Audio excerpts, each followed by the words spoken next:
नमस्कार दोस्तों, आप सभी का मेरे चैनल ऑल इंडिया सरकारी जॉब पर बहुत बहुत स्वागत है। दोस्तों, आज मैं पाषाण काल से संबंधित प्राचीन भारतीय इतिहास के कुछ महत्वपूर्ण प्रश्न लाया हूं। ये भाग संख्या 1 है और इसमें टोटल 10 प्रश्न हैं जो प्रतियोगी परीक्षाओं में पूछे जा चुके हैं और आने वाली प्रतियोगी परीक्षाओं में पूछे भी जा सकते हैं।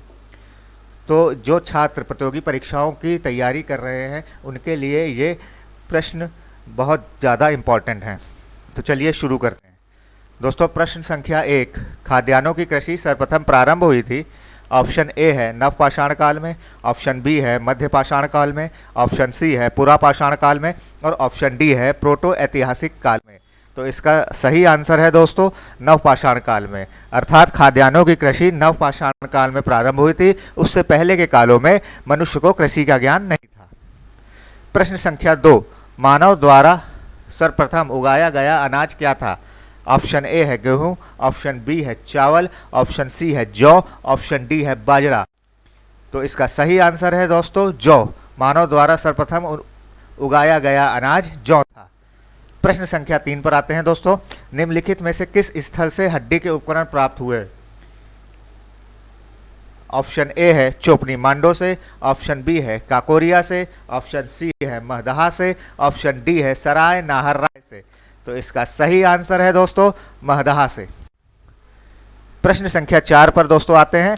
प्रश्न संख्या 4 में कोपेनहेगन संग्रहालय की सामग्री से पाषाण, कांस्य और लौह युग का त्रियुगीय विभाजन किया था।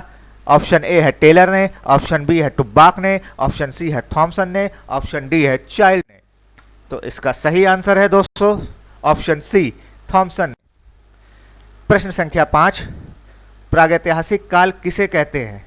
जिसमें ऑप्शन ए है लिखित साक्ष्य प्राप्त हुए हों, ऑप्शन बी है केवल पुरातात्विक साक्ष्य ही प्राप्त हुए हों, ऑप्शन सी है लिखित एवं पुरातात्विक दोनों साक्ष्य प्राप्त हुए हों, या ऑप्शन डी इनमें से कोई नहीं। तो सही उत्तर है दोस्तों केवल पुरातात्विक साक्ष्य ही प्राप्त हुए हों। प्रागैतिहासिक काल से केवल पुरातात्विक साक्ष्य ही प्राप्त हुए हैं और पुरातात्विक साक्ष्यों को कहा जाता है जिससे हथियार, मनके, मटके और इस तरीके की चीज़ें प्राप्त हुई हों जिसमें लिपि का ज्ञान नहीं था मनुष्य को। इसलिए इसे के पुरातात्विक खोज या पुरातात्विक साक्ष्य कहा जाता है। चलिए प्रश्न संख्या 6 पर आते हैं। भारत में प्रागैतिहासिक खोजों का जनक किसे कहा जाता है? ए रॉबर्ट ब्रूसफूट को, बी चाइल्ड को, सी दयाराम साहनी को, डी टेलर को।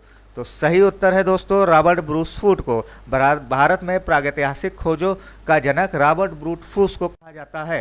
प्रश्न संख्या 7, भारत में मानव का सर्वप्रथम साक्ष्य कहाँ से मिला? ऑप्शन ए है नीलगिरी की पहाड़ियाँ, ऑप्शन बी है शिवालिक पहाड़ियाँ, ऑप्शन सी है नर्मदा घाटी और ऑप्शन डी है नल्लमल्ला की पहाड़ियाँ। तो इसका सही आंसर है दोस्तों नर्मदा घाटी। भारत में मानव का सर्वप्रथम साक्ष्य नर्मदा घाटी से मिला। प्रश्न संख्या 8, भारतीय पुरातत्व विभाग के जनक किसको कहा जाता है? ऑप्शन ए है चाइल्ड, ऑप्शन बी है टेलर, ऑप्शन सी है थॉमसन और ऑप्शन डी है अलेक्जेंडर कनिंघम। तो भारतीय पुरातत्व विभाग के जनक अलेक्जेंडर कनिंघम को कहा जाता है। ऑप्शन डी इसका सही आंसर है दोस्तों। चलिए प्रश्न संख्या 9 पर आते हैं। उस स्थल का नाम बताइए जहां से प्राचीनतम स्थायी जीवन के साक्ष्य मिले हैं। एक बार मैं प्रश्न को फिर से पढ़ रहा हूं दोस्तों, ध्यान से सुनिएगा। उस स्थल का नाम बताइए जहां से प्राचीनतम स्थायी जीवन के साक्ष्य मिले हैं। ऑप्शन ए है धौलावीरा, ऑप्शन बी है किले गुल मोहम्मद, ऑप्शन सी है कालीबग्गा और ऑप्शन सी डी है मेहरगढ़। तो इसका सही आंसर है दोस्तों मेहरगढ़।